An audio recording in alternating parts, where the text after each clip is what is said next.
Hi, my name is Halima. I recently graduated like 5 months ago, and what I like to do, I love to draw and read and write, which is pretty much why I'm here. And my favorite book is, yeah, is that good? Perfect. Okay. Perfect.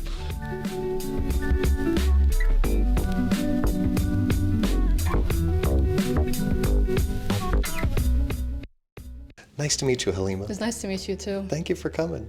Yeah, thank you for having me here. So, I think you said you're from Nashville.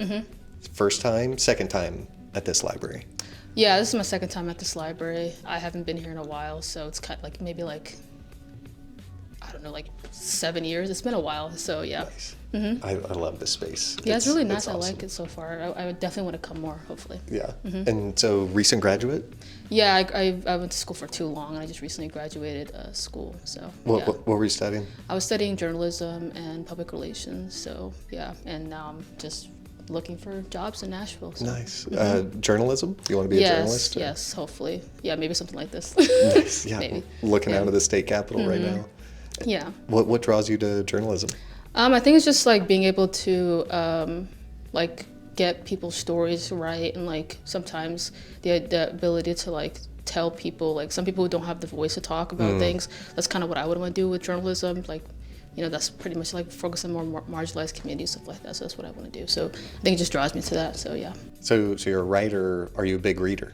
I am a big reader. Tell us about you as a reader. Who are you as a reader? Well, I love to read a lot of like fantasy books, and like a lot of like fiction, and I wish I read nonfiction. I don't do I'm gonna start reading nonfiction, but I love to read like more like books that kind of get me away from reality, like something that's completely different than this world. So tell us more about fantasy and kind of what subgenre you really get attracted to. I really like high fantasy a lot. Okay. And I also like any type of fantasy, really like urban fantasy.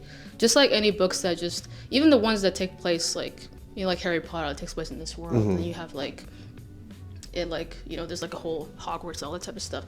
I like reading books like that like as well, but I mainly like between like high fantasy, sci-fi as well. Just anything that can get me out of this out of this reality. Yeah. I don't know, just for a bit, you know, it's really fun. In your words, define high fantasy and sci-fi. What is the difference?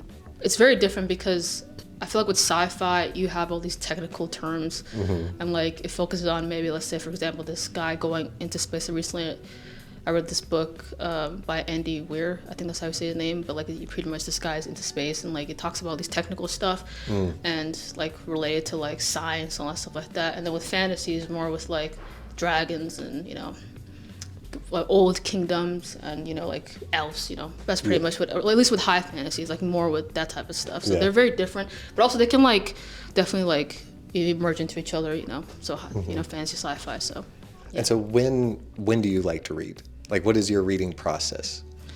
I like to, I'm gonna be honest, right now I'm in a reading slump, unfortunately. It happens. Yeah, it happens. But in general, like I've been, like, depending on how I feel, like right now, because I'm in reading, so I've been reading like audiobooks. So like while I'm drawing, because I do art, I like to listen to an audiobook while I draw. And like maybe in the car, instead of listening to music, I listen to an audiobook. But besides that, like when I'm actually reading a book, I tend to like, I try to go to an area where it doesn't make me feel like, makes me really comfortable. Like I do like my room, but I prefer like going to, let's say, a coffee shop to read.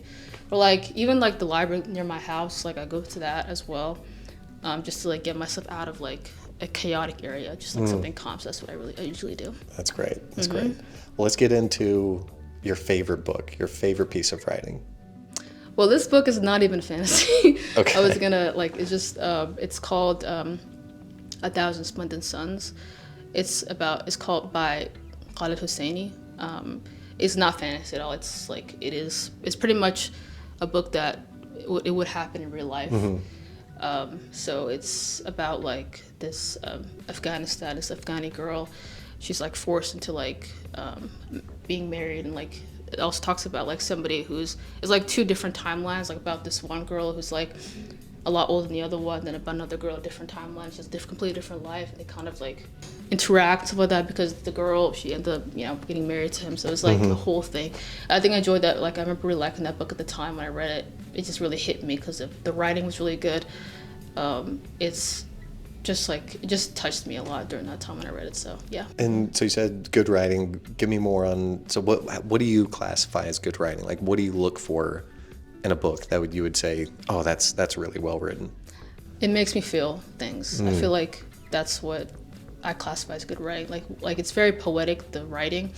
I mean, I'm not like a amazing writer, but I mean, like I personally prefer writing in a poetic way, kind of. So I like gear towards books that are more like poetic in writing and stuff like that, and they make you feel, because I like to feel things, you know. So that's pretty much why I like enjoyed that book, or like it made me.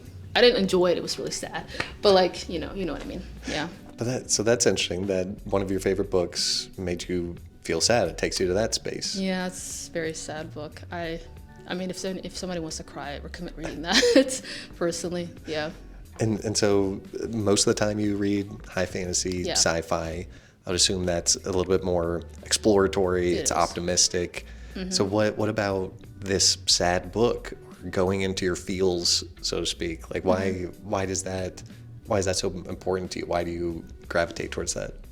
I think it's because it is technically the characters are fiction, but it is something that could happen in real life or has happened. So that's why I gravitated towards it.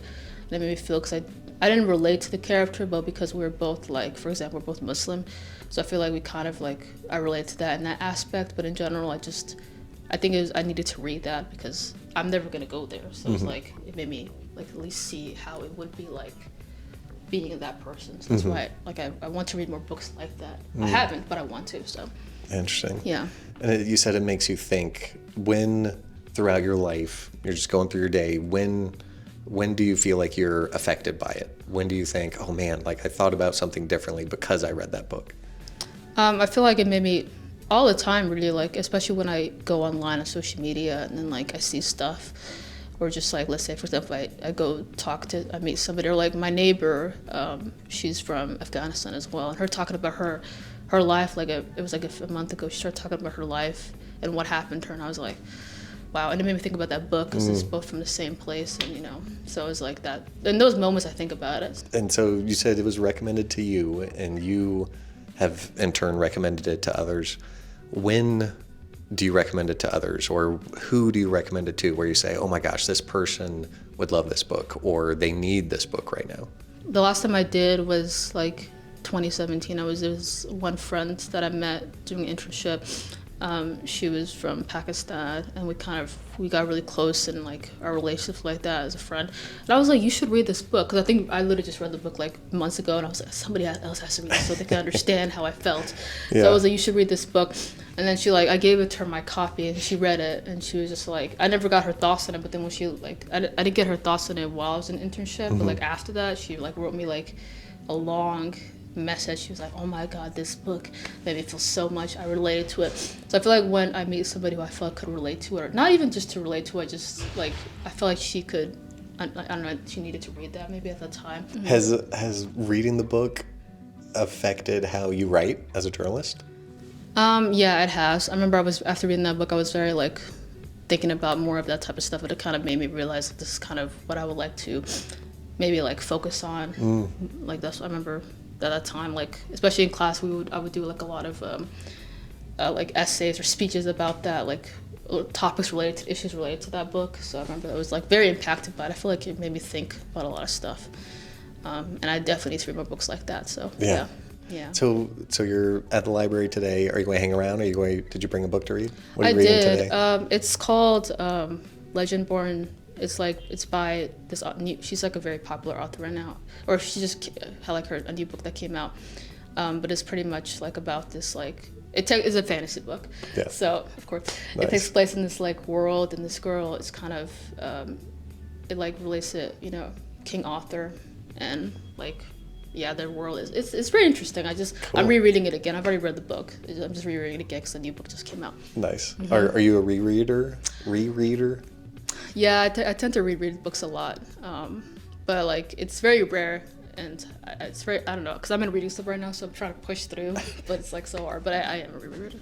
That's interesting to be in a reading slump and think of it as it's almost a muscle that you need to train, and you need to keep really going weird. or it atrophies. I don't even know, because like I feel like when I remember the last time I was in reading slip, I was like, I didn't read for so long and I didn't like that. And I picked up this really small 200-page book and I started reading and I was like, wow, I read it like I couldn't put it down. But then other times I try to read, I pick up the book for like 5 seconds and I can't even like go through past the first page. My brain is like going somewhere else. Yeah. So I'm like, it just depends. I don't know. I've been trying to read this book for a good minute and I'm like, I don't know how I'm gonna read it. Yeah, I'll figure it out today. Nice. Yeah. Well, I'll let you get back to your book. Thank you so much for sharing. So much this was awesome. Yeah, thank you so much for letting me talk.